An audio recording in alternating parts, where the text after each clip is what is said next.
wait. Hold on. The voice. Hey, everybody. Welcome back to Three Guys in a Ball. We actually have three guys, but I don't have a ball. Do we have a ball, guys? Hey! Oh, Michael Julian here with the ball, and he's the ball. Is that one of those like magnetic balls that like spin when you put it on that little thingamabobber or whatever? Yep. That's exactly what it is. Oh man, those things are awesome. You see it? I see it. It's a spinning. Nice. Well, hey, Michael, introduce yourself real quick for anybody that doesn't know you. I don't know who would be out there that doesn't know you yet. My name is Michael Julian, and I am, among other things, the creator of the A.L.I.V.E Active Shooter Survival Training Program. Awesome. And you want to tell us a little bit about it, where you've been with it, how you decided to start it off? Sure, I know you've been around for a while. Well, yeah, I'll back up a little bit so you understand my background. So my father, who was in the Navy, then law enforcement, started our company, National Business Investigations, in 1967. So I was born into the investigations and security world, and he passed very suddenly in 97 at the age of 57 years old, and I had been working for him since I was 16. So really, it's the only thing I know how to do. And suddenly I went from being a surveillance guy, an investigator, and executive protection guy to being a businessman, which I knew nothing about. And so I spent every day from that point on learning how to be a businessman and obviously trying to get better at my trade and my craft, which was investigations. We do corporate investigations, civil litigation, insurance, defense, that sort of thing. Not too many cheating spouses, though I've done a few in my career, not something we specialize in. And then in 2003, I wanted to kind of separately brand the security side of things, because after 2001, as you know, security became a hot topic in industry. And so I created MPS Security and Protection. And that company has gone on to dwarf everything else, just because of the need for security and high-end security, executive protection, uniform security. So that's kind of what my company is known for now. And then in 2003, after getting angry and frustrated and having this angst, watching videos of people dying during active shooter events and saying, you know, armchair quarterbacking, why didn't you do this and why didn't you do that? And I was frustrated. I didn't understand. And it dawned on me that not everyone was brought up with a father like mine who pounded situational awareness and defensive tactics and everything else into my brain since I was born. And so I thought, well, how do I relieve this angst and anger and frustration? I'll teach them. So I decided to teach them. So I started going to other classes to teach active shooter survival. And after about the fourth one, I was sitting in day two of probably one of the best known. And I went, I have found, not saying they're bad. At most, training is better than no training. But it wasn't what I would do, or I saw deficits, or I thought I would do something differently, or let's not candy coat this, people. Okay, when it's time to do what you need to do, you need to go 100% or not at all. And because a lot of it was watered down, especially a lot of the programs and presentations by law enforcement, because they have to be politically correct. I mean, they feel and think the same way I do. They just can't say that, or they'll get calls from people crying about, well, he made me sad and made me mad and said things that I didn't like. So I created my own program, and I created it based on what I thought was a pretty good acronym, was powerful and drove the message home, and that's A.L.I.V.E. And A.L.I.V.E stands for Assess, Leave, Impede, Violence, and Expose. And every guy like me that creates an active shooter survival program, we all base it on our foundation of run, hide, fight. Because let's face it, running, hiding, and fighting is definitely what we want to do. It's easy to remember, like stop, drop, and roll, right? Except that run, hide, fight was the first version of any kind of active shooter training. And it was created after Columbine. In fact, Columbine changed the way law enforcement responds to these incidences, as we all know. So the term active shooter was created, and run, hide, fight was created. But, you know, the first version of anything is not going to be perfect. We create something, we test it, we see where it's flawed, we improve on it, we test it, and so forth. So I call my program basically Run, Hide, Fight 2.0, or Run, Hide, Fight on steroids. And the leave is like run, the impede is like hide, and the fight is like, violence is like fight. But I didn't like those terms. They weren't strong enough. Hiding is defeating and victimizing and defensive. And I think we want to be empowered. Now, the difference between my program and many out there is I don't just teach the method and the physical method of running, hiding, and fighting, because that is good and that's great and that's what we want to do. The problem is what I saw in watching videos and doing my research, most people, their brain locked up and they became they were terrified and they paralyzed. And there's fight, flight, and freeze. Well, freezing is what many of these people do, and that's not an option. You will not survive this if you freeze, unless you just happen to be in a fortified room with the door locked when you freeze. So I teach a combination of mindset and method. And I believe they're equally important, because if your mind isn't where it needs to be to tell your body what to do as far as running, hiding, and fighting, then you're never going to get the chance to do that, and you're not going to survive the situation. Thank you very much, Michael. That was very, very informative. And yes, you're right. The crazy thing is that Michael Julian's program, the A.L.I.V.E program, actually works. I think in 2017, you have Liz Moreno, that was actually at the Route 91 Vegas shooting, and she attributed her survival, well, her and her boyfriend's survival, strictly to your program. So, and again, Michael, this is really, really an honor to have you on here and share this with us. And one of the questions that I wanted to ask you was that, how do you feel about a national standard? And do you believe that we should have one for active shooters? And if you do believe it, why do you think that one hasn't been established yet, like fires and earthquakes? First of all, it's my honor. I watch your guys' podcast and I love it. I love the dynamics and the brotherhood. You can tell you guys are, you got the culture, your homies, your bros. And the 3 minutes I was watching you before we started to record totally solidified that. So I think that's awesome. And yes, in 2017, I had one of my former students from 2 years prior contact me via email, looked me up and found me and said, I just want to tell you that your training saved my life. She told me the story of the 91 Route Music Festival, Jason Aldean concert in front of Mandalay Bay. And she said, when the shooting started and we realized it was not fireworks, it was shooting, everybody hit the ground. And her boyfriend wanted to just stay there because he thought that would be the best thing to do. But he wanted to stay in the open where shots were being fired down on the crowd. And she said, I immediately realized, wait a minute, I've been trained on this and I know what to do. And she said, we got to go. And he said, no, we're safe here. And she said, I'm leaving with or without you. So that's what they did. And she said, had it not been for your training, I probably would have just laid there and very likely or very possibly have been shot and killed like so many other people. So that was a pretty profound moment in my life, as you can imagine. National standard. I believe currently the national standard, very simply, very broadly, and very generally, is run, hide, fight, because it is very simple, it's very short, and it's easy to remember. The problem is it does not address all the psychological issues that go into being prepared prior to the event and then enacting a survival mindset once that event begins. So while the answer to the question is yes, absolutely, there must be a national standard. Is run, hide, fight good enough? I think it's a nice start, but I don't believe it's enough. I believe that there needs to be training and there needs to be drills. And in the 63 plus years since it was federally mandated that every school in America has regular fire drills, not a single child has died in a school fire.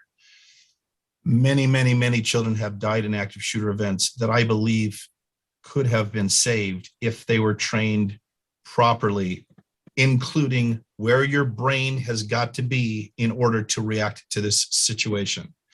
And I watched a webinar, 2 weeks ago. I can't remember who it was or what it was. And it was not about active shooter, but it was about dealing with violence, someone being violent towards you. And he said, if it comes time to fight, to become violent because you're faced with a threat that can hurt you or take your life, it's got to be forward movement, because backward movement is leaving the situation, is getting out of there. And if that time has passed, it's got to be forward movement. And that is the violence portion of my program. If you are going to defend your life, you are going to have to commit 100% of your being to doing whatever is necessary, including killing that person if that's what it takes to eliminate that threat. In our society, especially in California, as you know, where we don't like to even whisper the word violence because it's so taboo.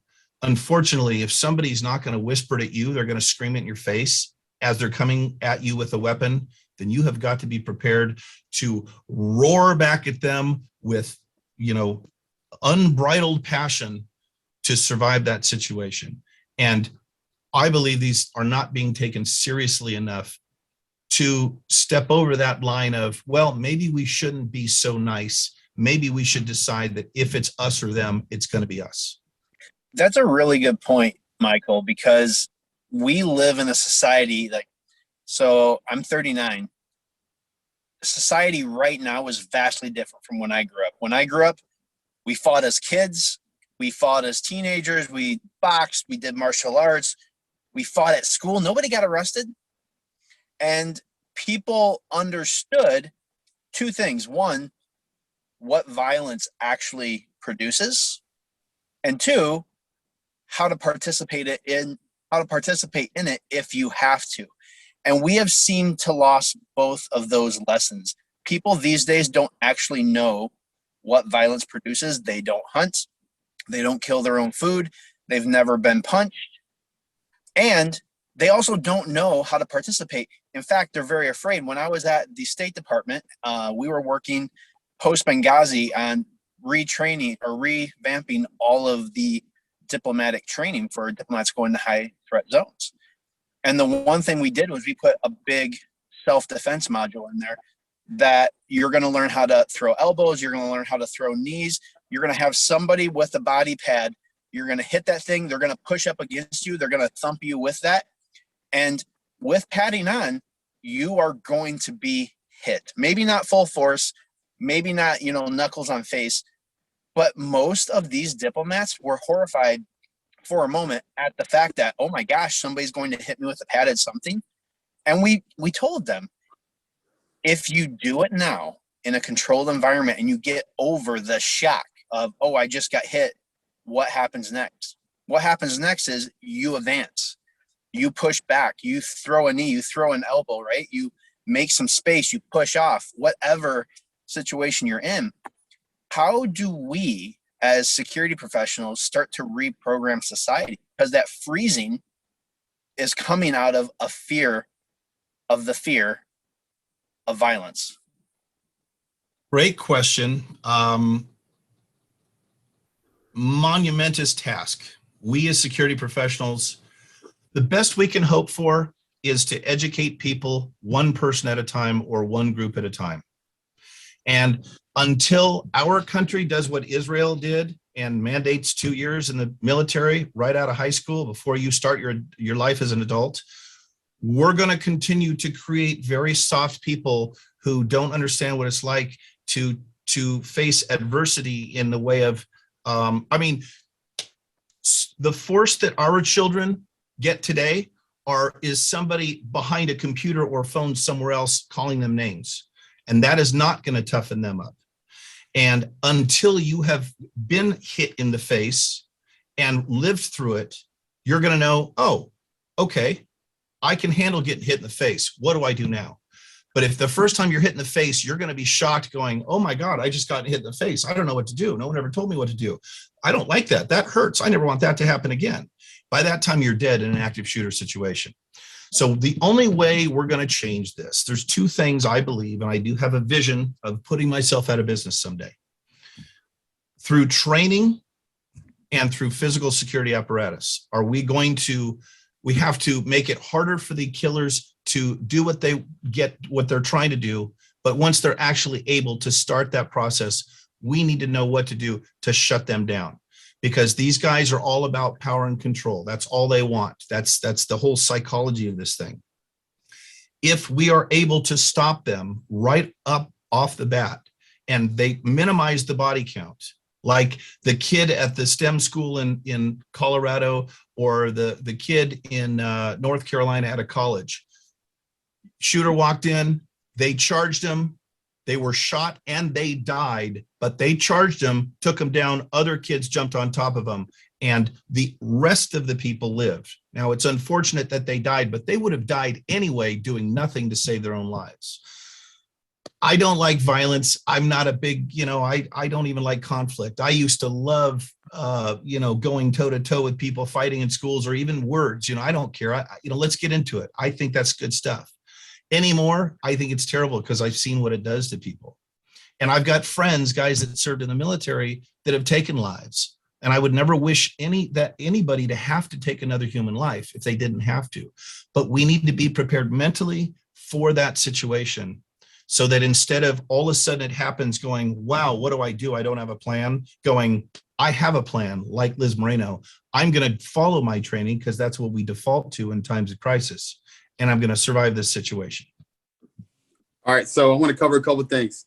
First off, that was great. And I love the idea of putting yourself out of work. That is so important to have that mindset in this world of training, where you want to get people so skilled with the mindset and skill set that it literally puts people like us out of work. Like, and it's not realistic that's going to happen, but that is a goal with your passion. That literally is awesome to approach your training with. So kudos. And Paul, I know you're the same way. But I want to go back a little bit. Let's rewind to 2004, when we started nationally the lockdown perspective, which still we have so many states using that as their code word for active threat response training. Because that's where it all started, when they wanted to create this national standard back in 2004 for drills. Because think about it, the average kid for 13 years in our schools do these drills. Okay. Every state has a little bit different perspective on what they require. In Virginia right now, it's 3 minimum lockdown drills per year. It used to be 4, it was 2, and they keep going back and forth, changing it up. But let's think about that. For 13 years, our kids do these drills, and I see it all the time. These administrators set it up perfect world. They set them up perfect world in their classrooms, make sure no one's at lunch, no one's out of PE, no one's outside. They limit the real environment that we actually operate in, and they put them through these drills. And for 13 years, that's where this mindset has come from, where we have people that don't appreciate the real world threat, because the world has never been safe, first off. Second off, we try to create more skills and opportunities every year with professionals like us. But how do we get people to buy into it? They have to understand the importance of it. And we have to, unfortunately, use case studies when they happen, like Aztec High School. 19 folks could have been killed in that one. But guess what? Right off the bat, 2 kids were killed, and one substitute teacher, we talked about this on episode 3, one substitute teacher saved 16 of her students when the shooter came in the computer lab, and she had no key to lock her door, but she got creative because she remembered training like what Michael provides people and Paul provides people and what I provide people, with options, not absolutes. She found a secondary room that had an inward opening door. She took that couch that was inside. Luckily, there was some freaking random couch in this room. She told the kids to lay on the ground and push that couch against that door and don't let go. And guess what? That shooter shot through that door and that window panel for like 3 minutes. Got frustrated, went outside in the hallway, heard first responders on scene, and unfortunately did what he had decided he was going to do prior, which was take his own life. Yep. But what I want to ask you here, Michael, is when we're dealing with new students, where's the balance? Where's the balance of the proper inoculation for the subject and then over inoculation for the subject? If I understand your question, you're asking me, how do you introduce somebody into this type of training or way of thinking without going too far, but without shocking them? Correct. Okay, so my training, I recommend for anyone 12 and above, simply because I do not want to be responsible for what a 7-year-old child does in the situation of an active shooter, because you never know what a kid's going to do. But let me just say this. I have some very strong opinions on teaching children of any age. You have got to do it in an appropriate way for their psyche at that time, or the norm for that age range. Little children, you would not scare the living hell out of by doing a scenario like that, even if you were letting them know they were going to do it. You would very calmly walk them through what's supposed to be done. Make sure you watch your teacher. She's the one that needs to have the skills and the mindset to do what is necessary. I love, and by the way, that teacher, good for her. She kept her head together. Yep. And a lot of teachers and healthcare workers, they have this overwhelming sense of duty to their patients or their students that oftentimes they will think more clearly trying to save them than they would if they were only trying to save their own lives. The training's got to be done delicately and appropriately. High school kids, still, we don't want to, if you give somebody PTSD, and by the way, I used to say any training or all training is better than no training in active shooter. Not anymore, because I've seen so many other programs that would do these mock scenarios, simulations that scare the hell out of people. People have had heart attacks during training because they didn't know someone during the training was going to come through the back with a cap gun and pretend to be an active shooter. That type of training is irresponsible, and none of my instructors are allowed to do that. There's other companies who've gotten a whole lot of bad press, especially from the media, because they've done this. In fact, the two biggest labor unions in the country are pushing to eliminate active shooter training from schools. Can you imagine? What if somebody, you don't light a fire in the middle of a classroom and say, okay, kids, go up and touch it so you know how bad a fire is. So when there's a fire, you run away. But we wouldn't eliminate fire drills. We can't eliminate this sort of thing.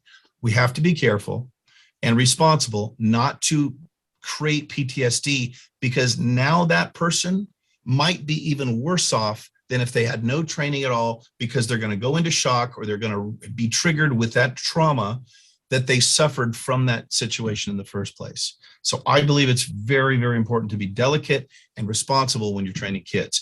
When it comes to adults, I'm going to bring the nightmare of an active shooter to your doorstep, and I'm going to open the door and say, here we are, be ready.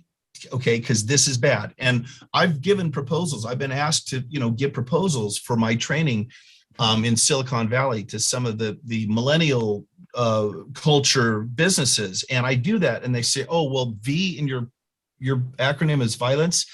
We don't really allow violence as part of our culture here. So I don't think that's going to work for us.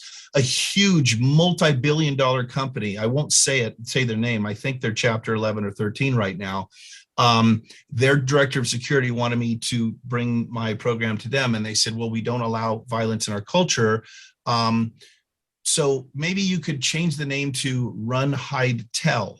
So instead of reacting with violence to save my life, I'm supposed to yell out to everyone else, hey, there's an active shooter here. But what happens when violence is brought to you? And that's the thing. Right. That's what you have to wrap your head around. And I'm full-time working out of Silicon Valley, and I have these same conversations. I hear you.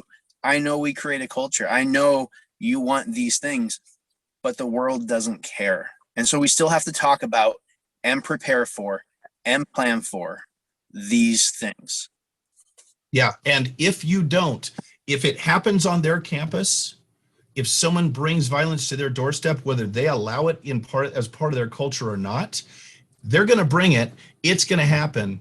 And those people are going to be ill prepared. And it's going to be on them for not being real life. You can't shelter adults from real life unless you're going to take them out of real life and put them in a closet somewhere and never let them out, because real life's going to come to them whether they like it or not. And that's beautifully said. I mean, you're talking perfectly about the whole optimism bias about, we got to take care of these guys' feelings. And again, there's nothing wrong with expressing yourself. I don't want to say, oh, you can't express it. That's not what we're trying to do. But you have to be realistic, right? I mean, the realistic thing is that if an active shooter were to walk into your doorstep, for example, take that shooting in San Jose at the Union Hall, out of all places, right? He walks in because he was about to get disciplined. Instead of taking it, he decides to walk in there and start killing people. I don't think he took people's, feelings into account when he decided to walk into a room full of his own union brothers and sisters and started shooting him. So you're absolutely right. I get that they have to, now I understand what they're trying to avoid is live simulations where there's actual gunfire. I get that, right? Some people are not meant for that. That there's a reason why only 1% of the military, or 1% of the U.S. population serves in the military, and out of the 1%, about 20% of those actually serve in direct combat. It's a very small percentage that actually serve in direct combat, because not everybody's cut out for that kind of stuff. It's nothing with their character. It's just they're not built that way, right? Some people are made to be lawyers. Some people are made to be, Olympic swimmers or whatever. And some people are just made to be soldiers or work in the security field. That's just how it is. Look, if you're going to do simulations and scenarios and live fire or whatever, fake it, at least let them know it's coming so they're ready for it. Don't scare the living shit out of them by doing it without them knowing. Right. That's where I wrote down in my notes here. If you're an organization, a school, whatever you are, organization, it's a business, and you have a large building, you have my challenge to you is you have to notify people it's a drill. Do not confuse real thing versus drill, because what you'll do is you will over inoculate them to having that PTS. And then when it is real, they're going to be sitting there questioning, taking seconds, which become lives at that point. Seconds become lives at that point of not responding. Yep. To figure out, is this real or is it fake? Is it real or is it a drill? And that's the last thing you want to have people figuring out if it's real or not. So you got to tell them it's a drill. That's what I'm going to leave it at. Yeah. And seconds is 100% correct, Jacob. That's why at the end of the assess process, as soon as you realize what it is, you got to call law enforcement. The video, the run, hide, fight video says when you get to where you believe is a safe place. Well, a safe place for me is Waikiki, okay? But if I wait that long to call the cops, it's going to be too late. And we know that these guys pop themselves more than 50% of the time. They've already fantasized about suicide. They're going to take their own life when they hear the sirens of law enforcement approaching. We got to call 911 and get first responders on their way. Well, we're actually the first responders, but the people in that situation. We got to get law enforcement. We got to get emergency services. We got to get them there, because as soon as the bad guy goes, they're either going to kill me or take me into custody, I'm going to kill myself, shoot it out with them, or bolt. That means they're not shooting at us. Sorry, Tim. No, that's cool, man. This is, Paul said earlier, beautifully said, but I'm saying beautifully presented. Have you seen this Michael Julian guy? He's a good looking dude. Your professionalism is great, and I love your energy. Don't let that passion ever slip. Yep. Hey, let me kind of close out with this one last thought for people in the viewership, okay? If you're watching this video and you're thinking, I don't know how I would respond to violence. I've never been in a karate class, a boxing class, anything. I've never been hit. Take your time and find a way to inoculate yourself to that stress. Go to a martial arts studio and say, can I volunteer to hold a pad? Better yet, just feeling impact through a pad will start to get you used to it. And then you can take a class and then work your way into it. But expose yourself to this type of activity in a controlled environment so that you're not melting down or in shock. 100% happens for real. Yeah. And look, I take it one step further. In my presentation, I tell people, I say, who here's had any form of self-defense training? 5 people in 40 raised their hand. And I'm like, are you serious? Do you realize the disservice you're doing to yourself and your family members and the people you care about by not knowing what to do? Because it's physical and mental. Physically, you need to know how to handle yourself in case you're attacked. But mentally, like Liz Moreno, just knowing she had the training gave her the confidence she said, I immediately became calm and did what I was trained to do. So go learn how to kick somebody's butt and then get your butt kicked. So you go, hey, I'll live through that. I'll keep my cool and I'll do what I need to do. So, yeah. So, So anyway, so the program, been doing it for 8 years. I wrote the book, basically took my presentation, put it into book form and called it 10 Minutes to Live, because 10 minutes is our goal, because 99% of active shootings were over in 10 minutes or less. So we know that's our goal. That's what we're going to focus on, not being killed. And I teach it in person, live virtual, got an online program. And then I once a month, I have an instructor certification course. So I teach guys like you, like Paul, to learn how to teach the A.L.I.V.E program so they can then sell it and teach it throughout the country. Michael, Awesome. can you show the audience what your book looks like? I know I see it back over there, but just kind of bring it up closer to kind of show it up on the screen. It's Yes, actually pretty and good. so check this out. So I just finalized the updated edition. I put a bunch of new stuff in there, including a new cover that's got a whole lot prettier colors and isn't so drab and serious. So it's at the publisher. We just finalized it yesterday. This will be in print within the next 30 days or so. So I've got a lot of these left. I'll probably discount them. But you can get it on Amazon, my website, the ASIS International bookstore, the SHRM, SHRM's a Society for Human Resource Managers. It's on their bookstore website and stuff like that. So you get the book pretty much anywhere, but the new edition's is updated, has a much cooler cover on it. Nice. Awesome. Well, just finish plugging where people can find you out there in the social world and anywhere else you have. So Crypto. social media, since I'm connected with all you guys, you know how much I'm like a bit of a social media whore. I post stuff all the time. So I am all over Instagram, all over Facebook, and all over LinkedIn. So by all means, add me on social media. If you want to know anything about the program, if you want to become an instructor, buy the book, whatever, just go to activeshootersurvivaltraining.com. Very simple, kind of long, but activeshootersurvivaltraining.com. And you can you can do everything you want to do and, find out about the online program. The online program has become very popular with larger organizations. Thanks to COVID, everyone is doing everything online now. So a lot of the training they used to do in person is now online platforms. So I've got a 1 hour, 2 hour, and 3 hour online training program that a lot of the bigger organizations buy licenses for their employees. And Michael, you gonna be at Sure. IPSB in December? Of course, I'm speaking at IPSB. I'm speaking at IPSB. I'll see you there, bro. Yes, you will. They're actually doing an author's table, so I'll be selling and autographing the books there. And then I'm speaking on professional development the first day. So for any new or EP guys, I'm also on the ASIS International Executive Protection Community Mentorship Committee and Standards and Guidelines Committee. And so if there's any guys out there looking for a mentor in executive protection, find me on social media. I'm the co-chair of the committee. We'll hook you up with a mentor. That's a year-long process, and will help spin you guys up in that industry. And I'm excited about that. My father was my hero and my teacher, but he died when I was 29 years old. I did not really have a mentor, so I'm passionate about this program, and I love the fact that we're able to couple people that want to learn this industry and make a life out of it with guys like you guys that have been in it, that know what they're doing and can actually help them, grow in the industry. Very cool, man. Thank you very much for this. Well, Michael, thank you very much for joining us today. Again, this is 3 Guys in a Ball, and there it is. And we're out.